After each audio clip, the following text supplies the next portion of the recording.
Hello, welcome to the Joe Cortez Show here in Las Vegas, Nevada, the entertainment capital of the world.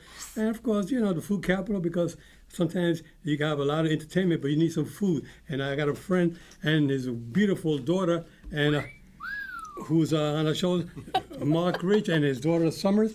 And we're here in Las Vegas to share with you a little bit about Mark Rich. Let me first start by saying that Mark Rich and I met here in 1992 when I first moved to Las Vegas in the boxing game. So then Mark, we had a nightclub at the time. It was a doo-wop kind of stuff, and he loved the oldie but goodie, so did I, and that's where we met up. Then Mark ended up owning a pizza, a New York pizza restaurant, Mark Rich Pizza, New York Pizza, and then from there we went up from there. Mark and Summer, welcome to the show. Thank you for having us. Okay, tell me a little bit about your background, Mark and Summer. Tell me, Mark, you and I met back in '92. We met in '92. I got here in the '70s, started working in the nightclub business, and I did that for almost 22 years. Mm-hmm. And as you just said to your audience, you would come to some of the clubs that I worked at, and especially one show we did with Johnny Maestro on the Brooklyn Bridge. Yeah, that was a night. Brought you there. We had a great time that night. That was an experience meeting Mark. He was one of my favorites. I mean, he was like my hero to do up. Johnny Maestro, yes. Johnny Maestro on the Brooklyn Bridge. He was good. And you got him. Unfortunately, he passed away last year. Last year? But he was a great singer, Joe. Yeah, as you well know. Yeah, I met him. You introduced me to him after the show, and it was before and after the show. It was very, very, very special. Yeah, he was Johnny Maestro. He had 16 Candles. That's correct. That's one of his favorite hits, and so many great songs that he had. He did. And I did that, like I said, for almost 22 years. And then when I got out of that, I opened up my first Mark Rich's New York Pizza and Pasta restaurant. And I ended up having 3 restaurants. Up until about 3 years ago, I sold them. I wanted to partially go into semi-retirement. And then my daughter and I found Salud Mexican Bistro in the Keeley area. And we opened it up, and we've been there now almost 2 years. 2 years, wow. Well, Summer, tell me a little bit about your experience. You're an entrepreneur and you have other business. Tell me the business that you're involved with right now. So I have one business called Axis Dance Competition. So what that is like basically dance studios would go and compete at our competition. So they would, judges would judge them. They would have trophies, cash prizes, and all that kind of stuff. So basically different dance studios all compete against each other in one location, and we're that location. Yeah. So you have all kinds of dancing that goes on. Mm-hmm. I got hooked on a little bit. I got addicted to watching Woogie Boogie, Boogie Woogie. That dancing. That I know. Yeah. That's back from the late 1800s, but it got picked up in the 1930s, around there, the 40s, 50s. It got to be kind of. You watch it on YouTube. Boogie Woogie is really hot stuff. I like two guys get on the piano and they start playing their songs. They're really amazing. I love it. Oh, yeah. This is like. And I like the dancing that goes with it. I have to watch that. Yeah, Boogie Woogie. Yeah, watch it. You're gonna get addicted to it like I did. Probably. I have it on all day. My wife said, "Joe, what are you doing watching all day long? I mean, you can watch it for an hour. You gotta watch it for 10 hours a day." I said, "I love it. I got addicted to it." So anyway, there isn't that anymore, Yeah. So, but it's something to think about that I love anyway. Yeah. So tell me more about your business. Oh, well, so that one, I mean, it's, the kids, it's tap, jazz, ballet, hip hop. It's anywhere from ages like 2 years old to 18. Mm-hmm. So that's a lot of fun. And that's a family business also. It's my boyfriend, his mother, and my mom. Okay. So I got family this one, I got family that one. And then the last one is Summer Rich Design Productions. Okay. And so that's an entertainment company. Right. And so that one, I, provide models and showgirls. I make costumes, and all that kind of stuff for like corporate events, for birthdays, for grand openings, things like that. Well, so you're very, and conventions, like for models. So you're a very creative individual. Yeah. Oh, you always got the wheels turning, right? Yeah. Right, I love to see that. I like to hear that. And you as a father, you'll be very proud of your only child. Extremely proud of my daughter. Yeah. That's amazing. So tell us what else you have on the horizon. Wow. I mean, that's a lot. That's Yeah, already it's a lot right now. Yeah. I mean, right now, our goal is we just want people to know about Salud Mexican Bistro. Well, tell me a little bit about Salud Mexican Bistro and then what goes on there. I hear you have some entertainment. We do. So on Mondays and Wednesdays, Monday we have Sal Santiago from 6 to 9. And then on Wednesdays we have Scythe and Deanne. Now, what kind of music are they playing? They're like, what, 60s, 70s, 80s, 90s, Latin, really anything. They take a lot of requests and they just sort of play to the masses and they play to kind of whatever crowd is there that night. So it's a live band. Live. It is And live. dancing. And Yeah, dancing. And we dancing. move some of the tables and chairs, and then they can, they can have room to dance. They don't have to dance. It's, If they want to. but if they want to, the opportunity is there. And I'm sure most of them out there dancing, that's what they come here for, Mm-hmm. right? So tell me, what time are the hours for the dancing? So on Mondays and Wednesdays, it's from 6 p.m. to 9 p.m. And then on Saturdays, we have, it's Bernie Nash sometimes, and then it's Rafael. It's a salsa negra. They're from 10:30 till 2 in the morning. Okay. And there we move all the tables and chairs, and it's primarily dancing. Light bites, full bar. Until 2 in the morning, 2:30 in the morning. Oh, that's amazing. Yeah. So it's They like, come dressed nice, Joe. Yeah. People look good. The guys look good. I mean, the women come in. They change their shoes. Yeah. We It's put like some powder serious. on the floor. out on the floor. And and we have, as Summer didn't say, from 10 o'clock till 10:45, any of the people that want to come to Salute, we have free dance lessons for salsa. Oh, yeah. We have 2 professional dancers that come from their studios, and they teach men and women how to do certain salsa steps. Wow, It's really So cool. even if they didn't know how, they can like get out the side, do the salsa they stuff. gain a little more confidence, and then everybody dances with everybody. Yeah, it's yeah, not it's not like you only bring your partner and you only dance with your so partner. Everybody dances with Everybody, nobody gets teed off or nothing. No. No tee offs Yeah, happening. that's good. That's good. That's good. That's good because I mean, sometimes you go to a club and everybody knows that's my girl. She's with me. And, Yeah, no. No. No, a lot of times people come by themselves and then they want to dance with everybody. Yeah, okay, and it's good okay. practice for them too. Yeah, sure. You know, you're dancing with different people. You learn how to Different move steps. with different steps, different moves. bachata, salsa, merengue, Cumbia. cumbia. Yeah. My wife, Kristen, who you know very well, she laughs every time I say that. What, cumbia? cumbia? Cumbia, because I'm using the accent, so to speak. Yeah, but well, that's yeah, how you perfect. say it. Perfectly said. La cumbia. That's great. That's great. So tell me, Mark, now you're kind of semi-retired, but I understand you're on the golf course. You're doing pretty good on the golf course. I huh? do. I try to play 2 to 3 times a week, and my daughter has kind of taken over Salute. Uh-huh. I'm on the back end of Salute. I go in, I'll do a lot of the administrative work, but Summer's on the day-to-day operations, and I couldn't be more proud of Summer. She's really picked up the restaurant business, which you and I both know is a very difficult business. Yes. And Summer's experiencing a little bit of that, Yeah. but she's getting through it. Okay. You're rolling with the punches also. Yeah, I'm huh? rolling with the punches. Now You tell have me, to. what kind of menu do you have there at Salute? Wow.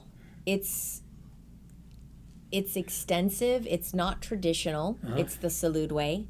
But it has something for everybody. So if you don't really care for Mexican style cuisine, I mean, we have bone-in short rib. We have steaks. We have beautiful salads. We have a Mexican pizza, which we call our bougie Mexican pizza. So we kind of I created that actually when I found out that Taco Bell didn't have their Mexican pizza anymore. And everybody was freaking out. So I was like, well, you can come to Salud. And it's bougie because you can add shrimp on it. You can add carne asada, chicken, like any, over-the-top meats or no meat if you want. We have a lot of vegan, vegetarian items as well, butternut squash enchiladas. Yeah. I mean, what made you get into the restaurant business? Well, that's a good question. I mean, it was.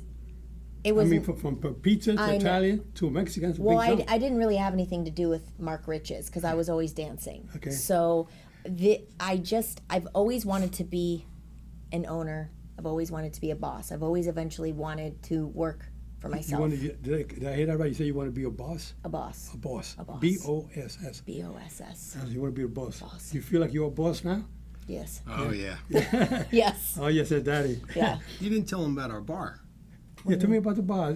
Oh, you got a beautiful bar. We there. Tell do. me It's about a it. full bar. I mean, it's a full bar with a lot of really cool tequilas. What kind of tequilas they have there? Oh man, I have Dos Artes. I've got Comos. I have Dame Mas. I mean, your traditional 1942s. Dame your- más means give me more. Well, you want more when you Yeah, drink it. It's is that so right? yummy. Wow. I've got Dan Balzerian's Ignite. I've got Kendall Jenner's 818. I mean, a lot of unique tequilas, and then a lot of tequilas that are obviously like your Don Julios, your Patrons, your Casadores, things like that. But I have some, like, if you want to try really unique, different, like sipping tequilas, you want to come to Salud. Yeah, I guess you gotta have a little garni, a little stretch underneath the bar, because if people have so many tequilas, you gotta carry them out of I there. know. Well, Yeah. Joe, I want to tell you, most restaurant owners won't say what I'm about to say, I but say, babe, Mexican food was probably one of my least favorite foods Right. to eat. Right. My wife Kristen, my daughter Summer, they love Mexican food.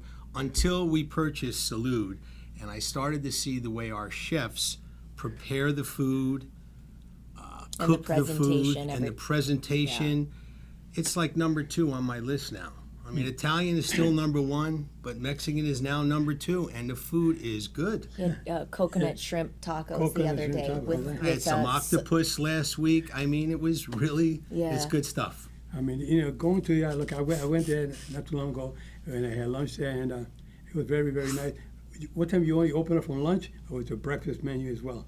So we open at noon. Noon. On Mondays we open at 1, but other days we open at noon. But we have a lunch menu from like 1 to 4 or 12 to 4. Okay. But there's some breakfast items on there. Oh, yeah? And also if somebody says to me, hey, can you make me a chorizo and egg burrito? We don't have it on the menu, but yes. Yeah.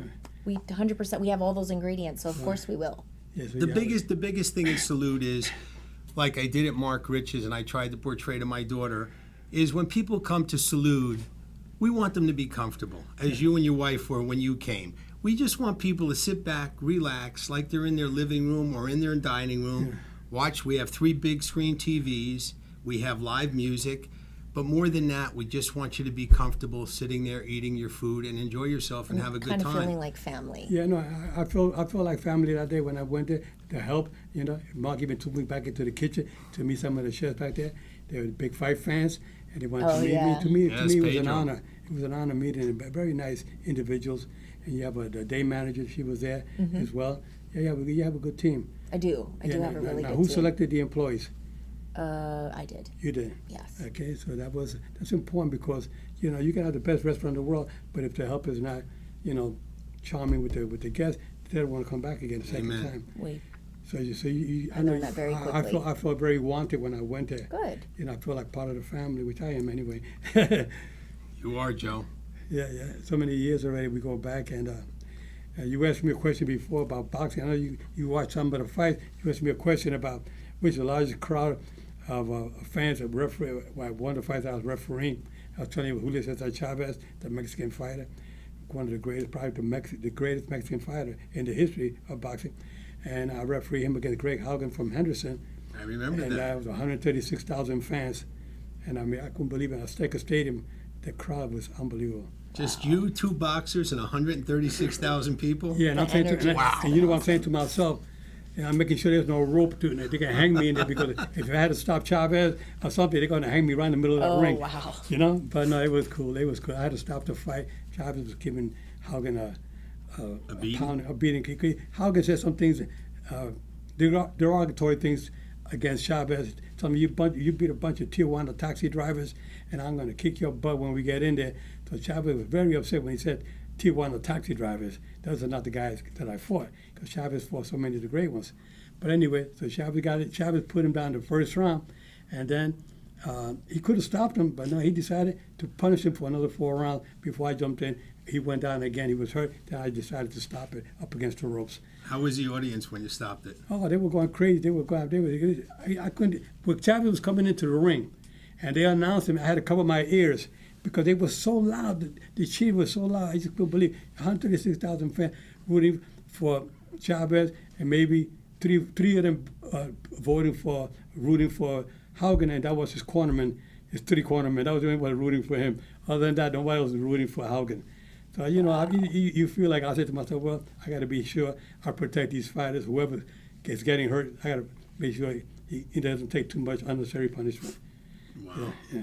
But anyway, we're here to talk about you. Forget about my stuff with the boxing. We're here to talk about you guys, because you guys are very special. And Summer, Tell me, now you were a dancer here in Vegas. Are you still a dancer in Vegas? No, not anymore. I'm at the Tell me a little restaurant. bit about your history of dancing in Vegas. So I started out at technically professionally at 9 because I was doing like conventions. I worked with the Harlem Globetrotters too. Yeah. When I was like 9 years old. But you were pretty back then, and you're still very pretty. Thanks. So tell me, keep on. And then when I was 15, I got into EFX with Michael Crawford and then David Cassidy. And then I just traveled all around the world. I worked in Japan. I worked on cruise ships. I worked for Radio City Rockettes. I worked in. Did you work at the Radio City? No, I was in Chicago, and then I was on the tour with them. Okay, Yeah, okay. so I never got to. One day I got to meet some of them. So we were doing something with ESPN. And we were walking down the street from restaurant back to the studio, and we were walking with 3 or 4 of them. I was walking with them. They started kicking their leg, and I started Did they kicking. really? Yeah, Did you too? and I started kicking my leg with them. I was walking down. All 4 of us walking down the sidewalk. It was crazy, Oh, you know. that's fun. The Rockettes, Oh, yeah. they're so sweet. Radio City Not Music to Hall. interrupt you guys, but you know, as a little kid, my sister Ellen, who's watching your show right now with my niece Samantha, I want to shout out to both of you. I love you both. My mother used to take Ellen and I when we were little kids to Radio City Music Yeah. Hall, and here it is. My daughter was a Rockette for a couple of years. Unbelievable, It's yeah. a great thing. I remember listening. I didn't go inside, but I was with my cousin. He said, "Come on, Judy Garland is performing. She's singing." And we got to. I remember listening at the doors on the side because we couldn't afford to get in. We were listening through the door. You can hear Judy Garland singing away. You know. That's so great, Yeah, Joe. yeah. Great experiences. And New You York, so nice. You didn't mention Bill Acosta. Oh, I did. I did Lasting Impressions with Bill Acosta at the Flamingo. And then I did Peep Show with Holly Madison and Coco. Okay. And then I worked like a million nightclubs, opened a lot of them here as a dancer. Yeah, that's great. I got to meet Matt Goss. Oh. He's good. We turned to be good friends, you know, from Great Britain. He's a good guy, and he's still performing here in Vegas. Yeah. I think with the COVID, he was down for a while. He called me from Great Britain and said, "Joe, I want you to know I'm still here. You want to check my house out? I've told you, one of my friends can give you the key. Go and check my house out for me while I'm gone. If you want, you can stay there if you want." What a good guy. Wow. Good guy, yeah. He came down where I got to meet his stepfather. And one day they were driving. I see this Rolls Royce put up to my house. It was Matt in the back, and his stepfather driving the Rolls Royce. You know, he said, "Come on, Joe, we're going for lunch." You know, he was really a gentleman, what a good guy. Yeah, I know he was performing at Caesars for about 6 years. Yeah. I haven't got to meet him. My paths never crossed. No, Oh. but I've heard about I'm him. gonna make it happen. Okay. He's a hell of a guy. That's awesome. Yeah. Yeah. So, Mark, tell me a little bit more about now. You were a good friend with my buddy Larry Hazard, as a boxing commissioner for New Jersey. I found out years ago, yes, that you were friends with Larry. Larry is the commissioner of boxing in New Jersey. Larry and I went to college together, and we became friendly. And then one year, I don't know, 3-4 years ago, you told me that you and Larry were friends, and you were in my restaurant. You picked up the phone, and you called him back in New Jersey, and you handed me the phone, and we started talking. I thought that was nice of you, and it was very surprising that you knew Larry, but being in the boxing industry, not a surprise. Well, he's a commissioner. He's been a commissioner there now for about 30-some odd years. Now, Larry and I became referees the same year, and we kind of revolutionized refereeing with the ring mechanics of referee. Because before, there were no seminars or nothing was given for referees or judges. So Larry and I, being he was a principal of a high school in New Jersey, I think it was Newark or someplace in Newark, and we started talking, and I was with the LCN1 Corporation, working with the casino operations out of our sales office in New York. And so I had my own private office, and he had his own. So we would talk to each other 3, 4, 5 times a day, Good guy. talking about revolutionizing referee. We didn't like the way people were going on in the ring, positioning, the ring mechanics, everything of referee. We kind of changed that and make it to what it is today. Matter of fact, we were just talking last night when he called me. We were talking about, because I had a question for him, because I said, "Larry, one time you called me when you went to Japan to referee a fight, and you and I were discussing, well, we were trying to revolutionize the rules on boxing, that if there's a double knockdown, meaning if two fighters hit each other and they both go down, what do you do?" I said, "Larry, that can happen. So what do you, we got to work that out when you come back from Japan." He got back from Japan and said, "Joe, you won't believe it. It happened to me. They both got knocked down." I said, "So how do you handle it, Larry?" I said, "Joe, they were both on the canvas. I started my count, 2, 3, he went at 8. This guy got up at 8, and the other guy was still down. He says 9, 10. He counted the other guy out. So what you do, you're counting both of them at the same time. One guy gets up, you keep on with the count with the other one. You know, if they don't get up, neither one gets up, then it's a double knockout. You know, It's a draw. it's not a draw, it's a double knockout. Wow. Can't we use that word draw in there? That's what we were discussing last night, because somebody told me, Joe, they changed the rules to a draw. I said, cannot be a draw, because on the record books, it looks like you fought a draw. When you get knocked out, you get a mandatory 60-day suspension, minimum. It could be 90 days. You get a suspension. If you put a draw and they look at a box rec and they see that says a draw, who's ever looking at it doesn't even think about it was a knockout. The word knockout got to be in there. If they both got knocked out, put double knockout. You know, simple as that. Got it. But that's Larry Hazard, your buddy. That was interesting. Yeah. Wow. Yeah. So anyway, tell me a little bit more. Somebody, I want to hear a little bit more about how did you first get to Vegas? I was born and raised Oh, here. you were born and raised here. Look at that. I didn't even know that. Yeah. Women's Hospital, Joe, the old hospital. Yeah, the women's hospital. Yeah, yeah. Wow. Yeah. The hospital's not there any longer. I don't think, is it? No, it's not there anymore. No. But you're still young. I mean, you're what? You're about what? 17, 18 years old? Yeah. 100%. Not a day older. Yeah. Well, I'll tell you that, you know, you guys watching this show, and I want you guys to subscribe to the show and hit like, because we want you guys to keep on following us and share the show with all your friends, because we want people to understand that Vegas is not only boxing, or it's not only entertainment. It's got the restaurants. I mean, some of the best restaurants in Vegas, in the world, are in Las Vegas. You know, I mean, I walk around some of these hotels. They pop up. You got about 25 restaurants in a hotel. I mean, and they got the best restaurants. You know something, you don't know which one to go to. But I know that my favorite restaurant for Mexican food is La Salud. Salud. Hey. And the tequila there is what? What is it with tequila? Tequila says what? Tequila is cheaper than therapy, Joe. Tequila is cheaper than therapy. Can you imagine that? Oh my God. Cheaper than therapy. I'll buy that. You know? A lot of people need to know that the mom and pop operations in Las Vegas are as good, and some are better than some of the strip hotels, and the prices are probably half the price, Joe. Sure. Well, and customer service is really important to us too. I mean, Very. you know, we can't survive without the customers. So we want to make sure that when you're there, that you're well taken care of. You know, we want to make sure the food comes out, piping hot, and the presentation is beautiful. And we know we're up against a lot of other Mexican restaurants. I mean, there's a plethora of them in Las Vegas. And so we try to do what we can to stand out. And we hope that part of that is the customer service, the presentation. One of the things that today with COVID, sometimes people don't want to go out. Can they put in orders and order? Well, they can. So we're on Grubhub, Uber Eats, Postmates, DoorDash, and then through Toast as well. So they can do that to place in an order. Yeah, that's important, because like I said, some people don't want to go out. Right. But definitely these people will go there. They want to dance. They want to eat. They want to drink. They do the whole package. But it's so important to know that you can at least call in. Yeah, you can call it in. You can do curbside with us, or you can also order on those other parties. And the same hours for the hours that are open. Probably a half hour before we close would be we stop it. You have any delivery there? Delivery, Through Grubhub. yeah, through the Grubhub. That's it. Yeah, but that's all. Uber Eats. Yeah. Another big factor at Salud for the people out there, the holidays are coming up. If anyone wants to rent Salud out, we do that quite often. Our place holds 108 people, and a lot of realtor companies have used our place to do seminars, to do some of their parties.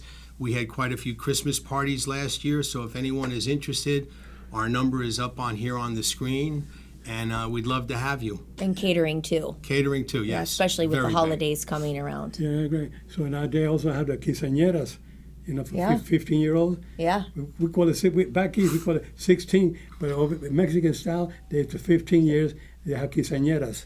And you have that also available for them if they want that, right? The Yeah, rentals. they Yes. can absolutely use our space for that. Quinceañera in Las Vegas, you can't beat that, guys. So if you want to go to a place, have good Mexican food, great entertainment, the place to go is Salud on Sahara. Yeah. You got the address right there, online there, check it out. Make sure that if you're visiting Las Vegas to one of the hotels, make sure you make a stop to the Salud restaurant, because it's a must-see location, and the entertainment is great, If you don't want to go to one of the clubs in Vegas, you want to come to the Mexican style. You see the Latin music and the food, and especially don't forget that tequila is a knockout. Joe, It another really knock thing. you out. Yeah. Besides you coming into our restaurant and other celebrities, the guy who owns Pawn Stars, what's his name? Rick Harrelson? Yeah. He's been coming into our place, and I wasn't there one night. He came in and he told my daughter it was whatever he ordered. Oh, it the was, duck carnitas. He's eaten all over the world. This was the best he's ever had, Right. and he's been back carnitas. several times. And I mean, yeah, it's They got that, nice to have him in. They got that with the Pawn Stars. Yes, Pawn Stars, And, right? they open 24 hours. So maybe they want to come up there late at night and get some of that food there. Heck yeah. Yeah, Rick Harrison, right? Right. Yeah. Yeah, the owner. Really Yeah, nice. yeah, good guy. Yeah, sometimes when they're making those deals with those people coming there with some of that memorabilia they want to sell, and they start negotiating at the prices. And I said, oh man, they offer this guy $1,000 when the guy's asking for $10,000 for that piece of. Sometimes they shake hands. When they shake hands, I said, oh man, why you accept that deal? I would have walked away, man. You know, you could wait a little bit longer. But sometimes people want to get rid of their memorabilia. But that's another location to visit when you come out to Vegas. True. Pawn Stars on North Las Vegas Boulevard. Here in Las Vegas, the entertainment capital of the world, the boxing capital of the world. Baseball coming to Vegas soon, I understand. Hopefully, yes. That's the only sport we have left, I think, to put on. Yeah, They brought soccer here already, didn't yeah, they? they got soccer. They got basketball, football. I mean, the Raiders. Hockey. Hockey, yeah, the Golden Knights. I mean, the Golden Knights, they're unbelievable. When you go to the arena, the T-Mobile Arena, and watch the games, it's just so much electricity in the air. Right. You think you're one of the big Muhammad Ali fights with the crowd, the way they yell, and it's just crazy, you know. But anyway, I could tell you that that Vegas is a place to be. There's a lot of opportunities still here in Vegas because a lot of people are moving from different states because of what the economy is getting kind of, especially New York, California. And then people are kind of looking at Vegas a little bit more now because there's a lot of opportunities here. And we got hit pretty hard during the COVID, with the pandemic, and Vegas hotels were closed down for a while. Yeah. And it was going through a ghost town. You drove to Las Vegas and you go to the town and you say, oh my, I couldn't believe that this was happening. It was like a dream going to Vegas at 3 or 4 o'clock in the afternoon, and not one person. Nothing. It was really eerie. Not one car going through the street. It was eerie, but I mean, here we're back again. You know, they've been a little bit more lax with the distancing now from what they had said today in the news. I think they'll be more, so like we can get back to normal pretty soon. You know, but the economy is getting a little tough right now. But I think it's like fighters, like fighters. You guys are fighters, and you never take the full count for nobody. I'm sure that whatever happens, you will find a way to make it a success, no matter what you do. Well, I mean, we opened November of 2020. Well, took over the restaurant in November of In 2020. the middle of COVID. And no liquor license. Yeah. 50% capacity. it was tough. Well, you know, that's when I caught COVID, November 2020. I was one of the first ones. There was no vaccine was out yet. Wow. So I had to fight it like, you know, I was almost gone, but I'm a fighter. You know, I You refused are. to take the full count. I said, no, I got to come back. Thank God. 'Cause I said, I hate my friend open up a Mexican place, but I got to come back. I got to eat that food there. Please, God, don't take me away yet. I'm not ready. Joe, with your permission, I'd like to tell all your subscribers out here and people listening that if they can come in to Salud and meet Summer and myself and mention Joe Cortez, we'd like to give you 10% off your bill whenever you come in. All the people that come in, Ooh, look we'd at like that. to take 10% off their bill. See that, guys? That we're pretty lucky to have that kind of an offer. That 10% with the economy the way it is today, that goes a long way. 10%. It sure does, but we appreciate you. Yeah, we appreciate your appreciate show, and we appreciate the people that look in every week, Yeah, Joe. but what you guys out there to subscribe to the Joe Cortez Show and hit like, hit it. So share it with your friends. Let them know we're out here. We're on here trying to give our best information to you. I love to entertain people with my guests, my beautiful guests. I tell you, beautiful Summer. And Mark, handsome Mark over there, buddy. Joe, you're the thank best. You, thank you so much for being on the show, Summer. Thank you so much, thank right you. there. Thank and you. give your mom my best, warmest regards. You guys, Christian, if you're watching, we love you too. You're not left out. We think a lot about you. That's good. You know, so we hope to have you again in the near future on the show. And don't forget, my fans out there, my friends, Salud Restaurant on Sahara Avenue, Las Vegas, the entertainment and the food capital of the world. Make sure you visit us soon, okay? Take care. Catch you next week. Thank you so much. Bye. Thank you. Thank you. Summer. Thank you. Thank you, Joe. Thanks. Rich, my man.